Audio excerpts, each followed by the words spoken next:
घट मद भेव ब्रह्म भरपूरा सतगुरु भेद परसिया नूरा। मैं हरिजन होए जग में आया हंसा को कहे ज्ञान सुनाया। परमात्मा बाहर नहीं है, वो घट में है। घट मद भेव ब्रह्म भरपूरा। जब भेद मिलेगा, भेद से हम भजन करते करते वहां तक पहुंचेंगे, हमारी सुरती वहां तक जाएगी, तो उस ब्रह्म का, उस आत्मा का अनुभव भरपूर तरह से हमें मिलेगा। सतगुरु वेद परसिया नूरा, नूर नाम प्रकाश। सदगुरु से वेद मिलने पर उस प्रकाश का अनुभव हमें आने लगता है। हल्का हल्का प्रकाश त्रिकुटी से प्रारंभ होता है। त्रिकुटी के प्रकाश का और उस प्रकाश में अंतर है। त्रिकुटी का प्रकाश दिखता भी है और बंद भी हो जाता है, यानी झिलामिल ज्योति का प्रकाश त्रिकुटी में होता है, उसमें भी रंग चेंज होता है, कभी पीला तो कभी सफेद तो कभी नीला। ये प्रकाश त्रिकुटी का प्रकाश है, ज्योति का प्रकाश है। वहां का प्रकाश एक सरिसा है। सदा सरिसी अवस्था रे अमर संता की देह।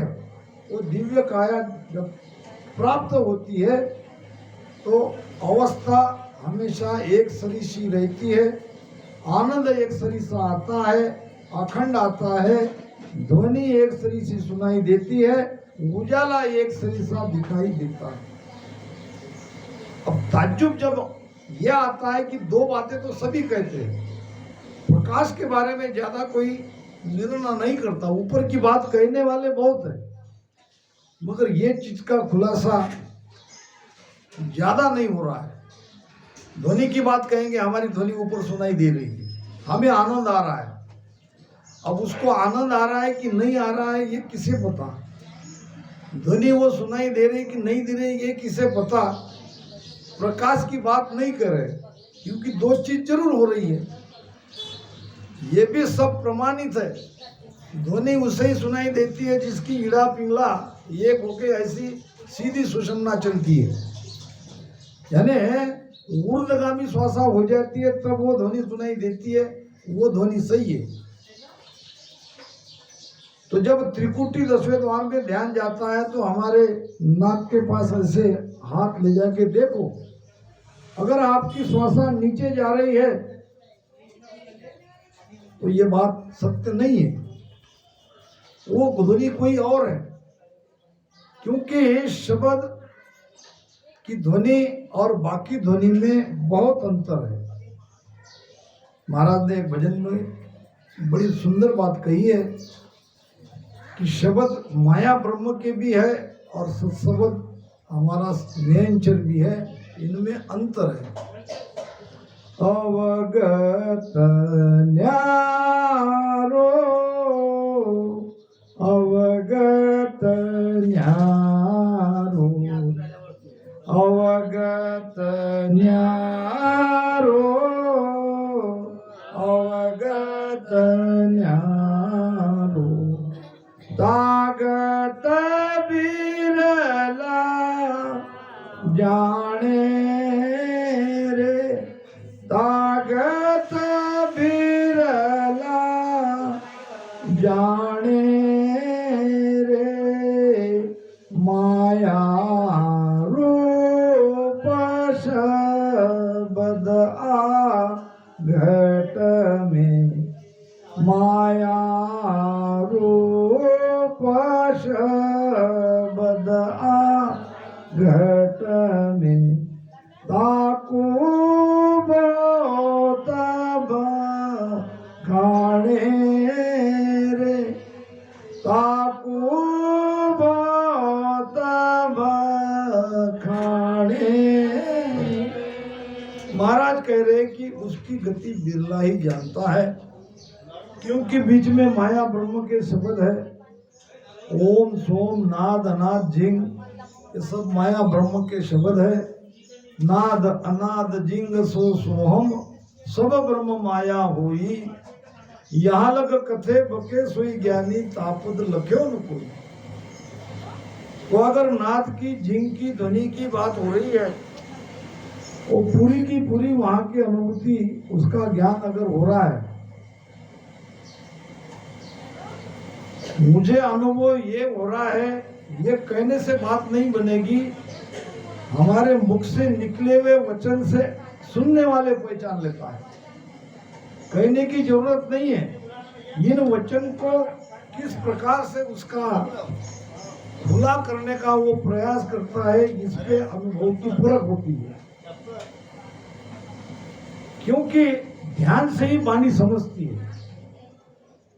अगर ध्यान नहीं है तो वाणी का अर्थ नहीं कर सकते, जो करेंगे वो गलत करेंगे या समझ में नहीं आएगा। इसलिए महाराज ने कहा है कि जैसे तारो देश है वैसी धारो साख, ऊंची सुसुकराम कहे क्याले सीतु भाक। जहां तक पहुंचे हो, जैसे तारो देश है का मतलब क्या है, जहां तक तुम्हारी चेतना का स्तर, मैं ध्यान नहीं कहूंगा, जहां तक हमारी चेतना का स्तर पहुंचा है, वहां तक की सारी साखी का निर्णय हो जाएगा। वो करेगा, वो अपने अनुभव से करने की कोशिश करेगा। अगर मेरी चेतना त्रिकुटी में है और मैं दसवें द्वार की बातें करूंगा, या तो पढ़ के कहूंगा या गलत कहूंगा।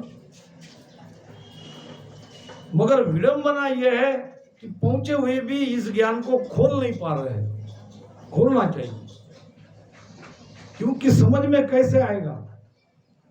बैठे वाले में भी कई वहां तक का अनुभव हो सकता है, समय समय पर उनको ये ज्ञान चाहिए, वहां महाराज ने क्या बताया, कैसे वहां से आगे बढ़े।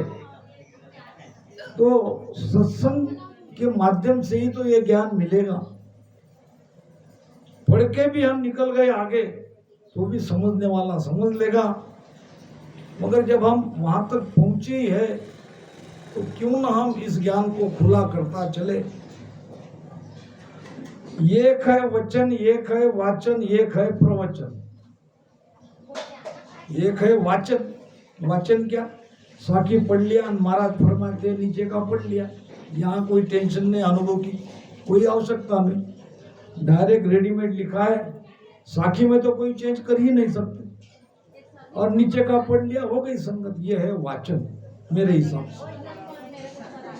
वचन, वचन हमारे नहीं निकल सकते, वचन तो गुरु महाराज के है, वो सत्य वचन है, अनुभव से निकले हुए वचन है।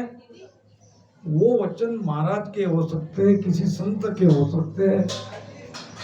प्रवचन में हम हमारा अनुभव के आधार से कर सकते हैं। प्रवचन का मतलब वही है कि संतों के वचनों को जहां तक खुल सकता है वहां तक खोलने का प्रयास करेंगे।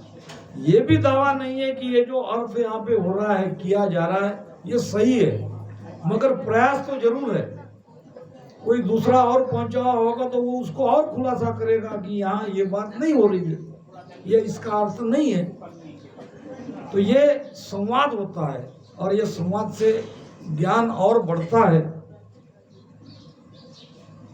तो हमको ज्यादा से ज्यादा इस पर ध्यान देना पड़ेगा कि कैसे गुरु महाराज का आगे का ज्ञान हमें मिले, वो हमारे समझ में आए। क्योंकि समझा बिन सिमरन नहीं, हम समझेंगे ही नहीं तो भजन कैसे करेंगे। समझा बिन सिमरन नहीं, कण बिन कैसा भोग। थाली में कोई अनाज नहीं है और हम खा रहे हैं तो उससे भूख थोड़ी मिटेगी। ज्ञान ही नहीं समझेंगे, भेद ही नहीं समझेंगे तो कैसे आगे बढ़ेंगे। क्योंकि ये सारी बातें महाराज की वाणी में आ चुकी है। मैं इसलिए कहता हूं कि श्वासा पलटती है, क्योंकि ध्यान समाज ने, गुरु महाराज ने इसका निर्णय किया है। और जब गुरु महाराज की वाणी से अपना अनुभव मिलता है तो कहने में हिचकिचाता नहीं है, वो प्रवक्ता कहेगा। गुरु महाराज कहते हैं कि पवन थो तो बैत है हंसा के अस्तूल, जागी बिन सुख राम कहे घर घर गोरस मूल। गोरस नाम दूध, दूध में घी है, उस पर प्रक्रिया करते हैं, सबको पता है। अब हमारी सारी प्रक्रिया श्वासा पर हो रही है, पवन पर हो रही है, वायु से हो रही है। इसलिए तो सांस उसास में भजन करने के लिए कहा है। तो जब सांस उसास से भजन करते करते जब यहाँ मेरू से पार होते हैं तो यहाँ पे श्वासा पलट जाती है, धीरे धीरे, पहले धीमी धीमी पलटती है, फिर तेजी से पलटती है। ईड़ा पिंगला एक होती है, ऐसे सुषुम्ना चलती है। यानी नाक से जो श्वासा लेते हैं वो ज्यादातर ऊपर ही जाती है और नीचे बहुत कम जाती है, यानी जीवित रहने के लिए। अब जो श्वासा ले रहे, जो त्रिकुटी का ध्यानी जो श्वासा लेता है, वो श्वासा उतनी पावरफुल नहीं है। उसको महाराज ने थोती कहा है, उसमें कस नहीं है, क्योंकि लगभग पूरी श्वासा ऊपर जाती है सीधे, और वो रात दिन 24 घंटे उसकी वैसी अवस्था रहती है। पवन थोतो बहत है हंसा के अस्तूल, अस्तूल शरीर में ये पवन होती है, मामूली है, न उसको उससे क्रोध आएगा। ये सारे श्वासा के आधार से ही है। क्रोध में हमारी श्वासा तेज चलती है, जब श्वासा ही नहीं रहेगी तो क्रोध आएगा कैसे? श्वासा ही ऊपर जाएगी, और भी बाकी सारे विकार है, ये सब श्वासा से संबंधित है।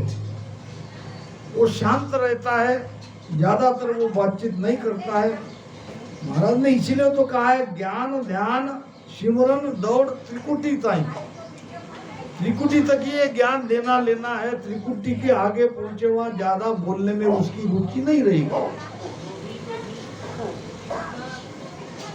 तो महाराज खास तरह से ये सारी बातें ध्यान समाज में उन्होंने बताई है, आत्मसार में बताई है, बेली ग्रंथ में बताई है, घट परचा है, अदर लोक है, अमर लोक है, खंड पिंड ब्रह्मांड है। तो इन्हीं विषयों पर ज्यादातर चर्चा यूरा में तो भी होनी चाहिए। मैं हमेशा कहता हूँ, मेरा कहने में क्या जाता है, मैंने एक राम स्नेह मेरा भाव है, मैंने कह दिया। तो हमारा अपना सबका काम है कि ऐसे बढ़िया विषय पे चर्चा कराए। पवन थोतो बहत है हंसा के अस्तूल, जागी बिन सुखराम के घर घर गोरस मूल। श्वासा तो आ रही है मगर उसमें वो सार नहीं है, सार ऊपर चला गया। तो ये ईड़ा पिंगड़ा एक होके श्वासा की ऊर्ध्व गति होती है। महाराज ने एक भजन में और इसका प्रमाण दिया है कि वो में सो समाया। एक भजन में है, चंद सूर उलट पलटावे, चंद सूर बहत अटकाना, ओ में सो समाया मेरे राम, ओ में सो समाया। जन सुख राम उलट चढ़ आगे, जन सुख उलट चढ़ आगे, पीवा परस बिन काया, संतो भेद वेद सुन्यारा। चंद सूर बहुत अटकाना, कैसे बहते हैं? ये चंद्र सूर से ही हमारी यानी शरीर में चेतनता रहती है। एक स्वर धीमा चलता है, एक स्वर ज्यादा चलता है, तब हम कहते हैं कि हमारा दाया चल रहा कि बाया चल रहा, ईड़ा चल रही, पिंगड़ा चल रही, सूर्य चल रहा कि चंद्र चल रहा है। इससे कोई हमें ज्यादा मतलब नहीं है, ज्यादा स्वर ज्ञान की हमें आवश्यकता नहीं है, मगर ये चल रहे हैं तभी शरीर में चेतनता रहती है। इसको कहते हैं बहना। चंद सूर बहत, अब ये चल रहे बह रहे, अब ये अटक गए। क्यों अटक गए? अब श्वासा पलट गई। चंद सूर बहत अटकाना, वो में सोम समाया। ओंकार में ये श्वासा समा जाती है। फिर आगे तो श्वासा का भी काम नहीं है। श्वासा का नहीं काम, जीव का कहाँ विचारा। सुनत मस्त हो जाए। बापू सुनत के जगह मेरा भाव सुनत चाहिए, ऐसा कहीं कहीं। अब सुनत मस्त हो जाए तो हम ध्वनि सुनते हैं तो सुनत कह रहे हैं, क्योंकि उसमें तीनों बैराग को अगर जोड़ेंगे तो वहाँ सुनने सुनाने की बात नहीं है। सूरत मस्त हो जाए, वहाँ सुरती मस्त हो जाती है, वो आनंद में मस्त हो जाती है। और ब्रह्म आपको चिटकावे, मैं ब्रह्म का भाव, अहम ब्रह्म ब्रह्मास्मि, ये भी छूट जाता है। शुभ अशुभ दो बात निकट नेड़ी नहीं आवे।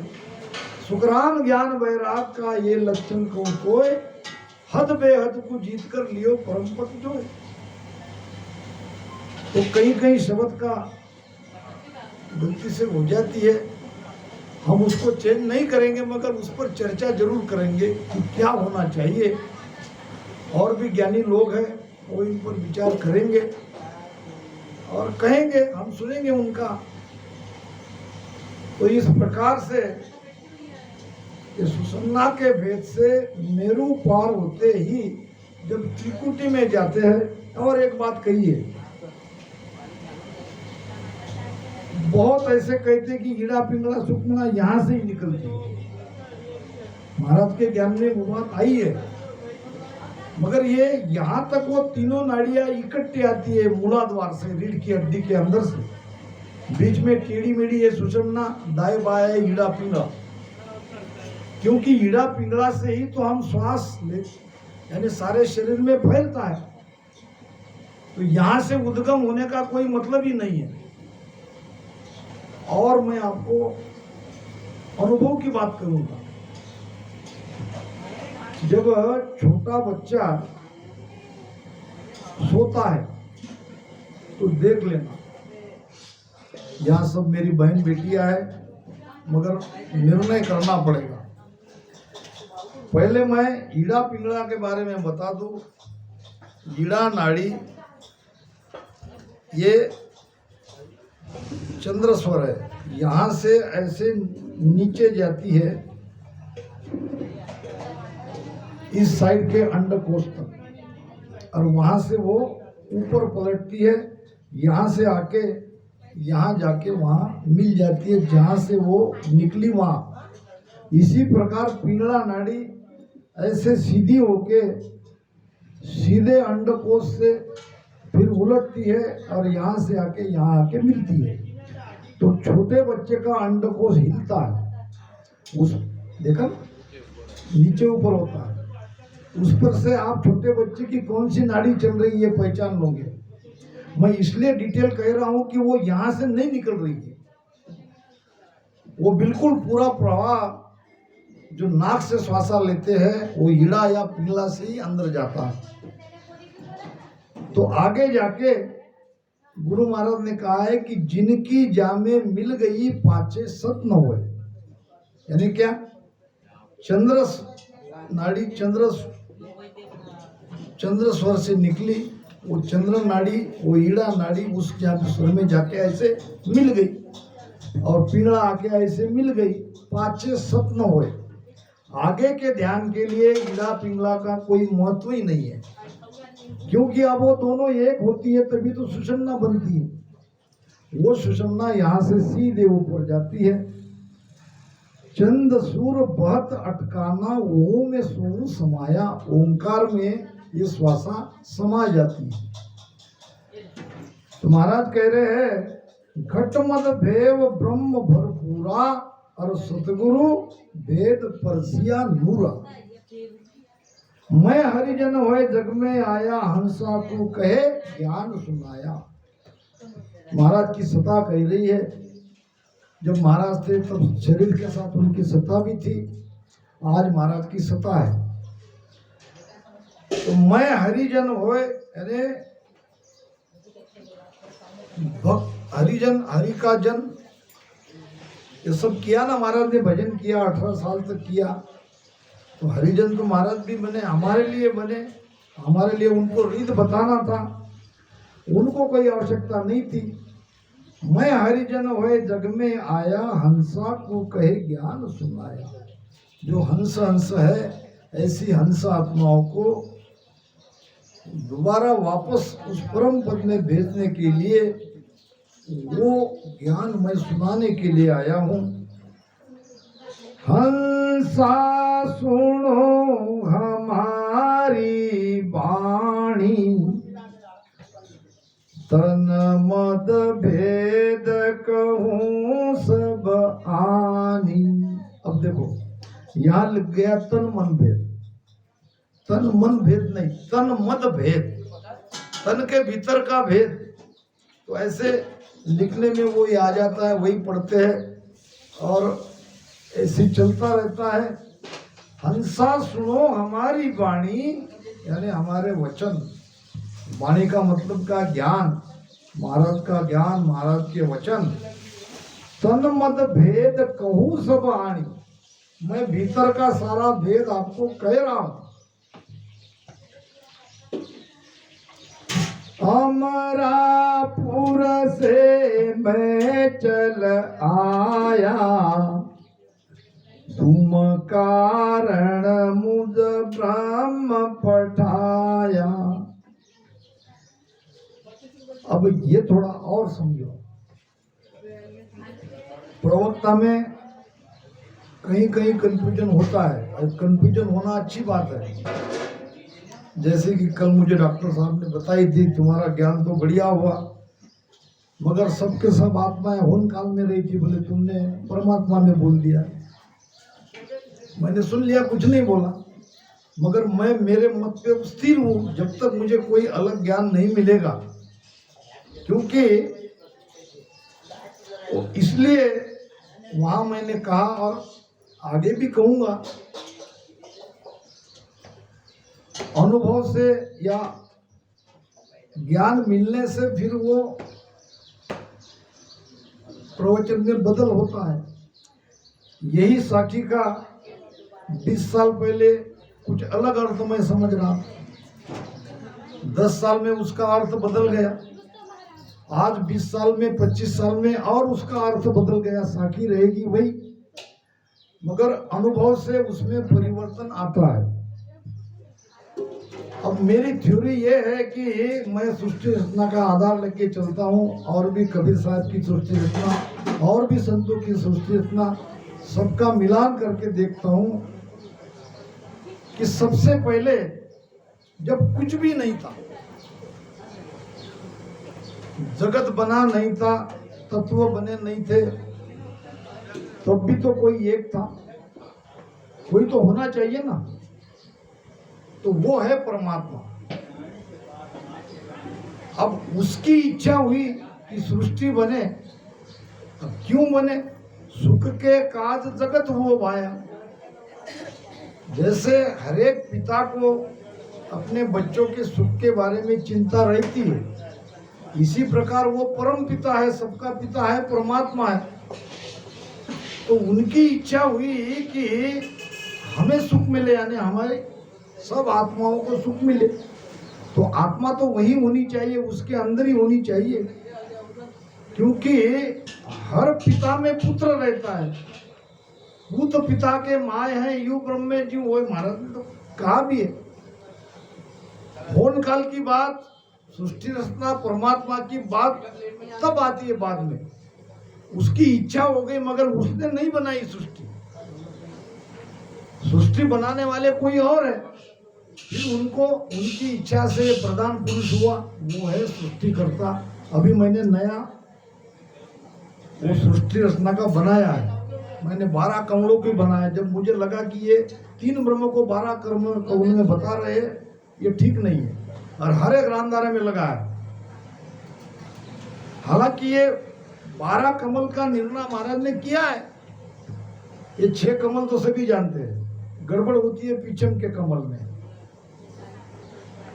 मैं एक खुलासा इसलिए कर रहा हूं कि समझ में आ जाए। गलतियां सबसे होती है, गलती निकालना नहीं है, उसको दुरुस्त जरूर करना है। अगर हमारे ध्यान में ये बात आ जाए तो मैं कोई अधिकृत नहीं हूँ ये सब करने वाला। जब मैं रामधारा में देखता हूँ कि भाई तुम चिदानंद ब्रह्म, शिव ब्रह्म, पार ब्रह्म को 12 कमल में कैसे लाते हो, वो बोले पहले से चल रहा है, जैसा रेडीमेड है, यानी यहाँ कोई तकलीफ नहीं है किसी को जाके। अब मैं बताता हूँ आपको 6 कमल, और गारंटी दावे के साथ बताता हूँ। पहला कमल है शेष कमल 5 पाकली का। उसको शेषनाग कहो, कुंडलिनी कहो, नागिन कहो, कुछ भी कहो, वो खुले बगैर पीछम का रास्ता मिलता ही नहीं। एक 7-8 साल पहले कोई मेरी बात को मान नहीं रहे थे, अभी हल्के हल्के मान रहे हैं, यानी ज्यादा उस पर निंदा नहीं हो रही, ये अच्छी बात है। अब प्रवक्ता लोग भी ऐसे जब बैठते हैं तो वो मान रहे कि बात तो ये है। तो पहला कमल है शेष कमल, दूसरा कमल है बंकनाल कमल, तीसरा कमल है मेरु, यानी 7, 8, 9, 10वां है त्रिकुटी, 11वां है सहस्त्रदल कमल, और 12वां है अनंत पाकलिका कमल। ये तो सारी बातें आई है। तो अनंत पाकलिका सहस्त्रदल कमल को वहां कहीं उस नकाशे में मनुष्य के चित्र में उल्लेख नहीं है, और ये 3 ब्रह्म को मिला के पीछम के 6 कमल बताए। इसलिए मैंने नया बनाया, उसमें महाराज की साख भी प्रमाण मैंने दी है, और भेज भी दिया है सबको कि इसमें कोई गलती है तो वो निकले और सही सबके सामने आ जाए।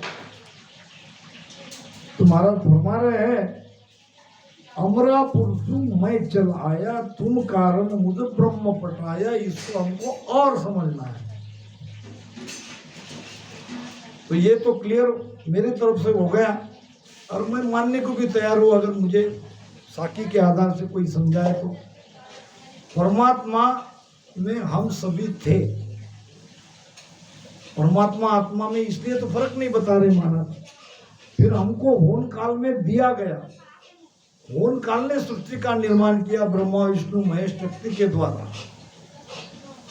पहले परमात्मा में थे, फिर होन काल में आए, और बाद में भृगुटी से आते हैं।